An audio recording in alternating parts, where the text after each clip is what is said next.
ایک مرتبہ ڈاکٹر عبد القدیر خان صاحب اسلامی ترقیاتی بینک میں تقریر کرنے کے سلسلے میں گئے تو ڈاکٹر صاحب اس بینک کی کھڑکی میں سے باہر کچھ دیکھ رہے تھے۔ اتنی دیر میں بینک کا صدر آیا اور آ کے پوچھنے لگا کہ ڈاکٹر صاحب آپ باہر کیا دیکھ رہے ہیں؟ ڈاکٹر صاحب نے اسے بتایا کہ مجھے باہر ہزاروں اقسام کی گاڑیاں نظر آ رہی ہیں، لیکن افسوس کی بات یہ ہے کہ ان میں سے ایک بھی مسلم ملک کی بنی ہوئی نہیں ہے۔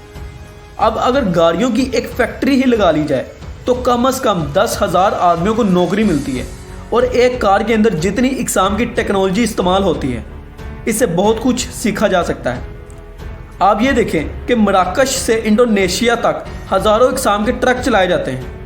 ٹرک نقل و حمل کے لیے اتنی اہم چیز ہے کہ اگر ہم ایک ہی قسم کا ٹرک بنائیں اور مراکش سے انڈونیشیا تک وہی استعمال کریں تو اس کے بے شمار فوائد ہیں۔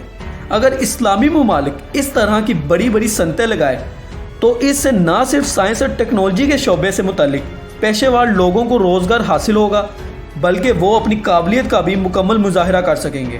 ہم آج بھی بجلی سے چلنے والی استری سے لے کے بڑی سے بڑی مشین، فون، کارز، انڈسٹری کا سامان امپورٹ کرتے ہیں۔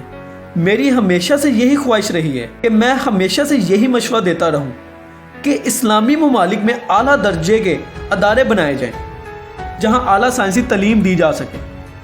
پاکستان میں جینیٹک انجینئرنگ اور بائیو ٹیکنالوجی کا ایک اعلیٰ درجے کا ادارہ بن سکتا ہے۔ اس کے ماہرین ہمارے پاس موجود ہیں۔ اس طرح ہم کمپیوٹر سائنس اور میٹالرجی کے سلسلے میں بہت سا کام کر سکتے ہیں۔ دوسرے ممالک بھی ایسے ہی انسٹیٹیوٹ قائم کر سکتے ہیں۔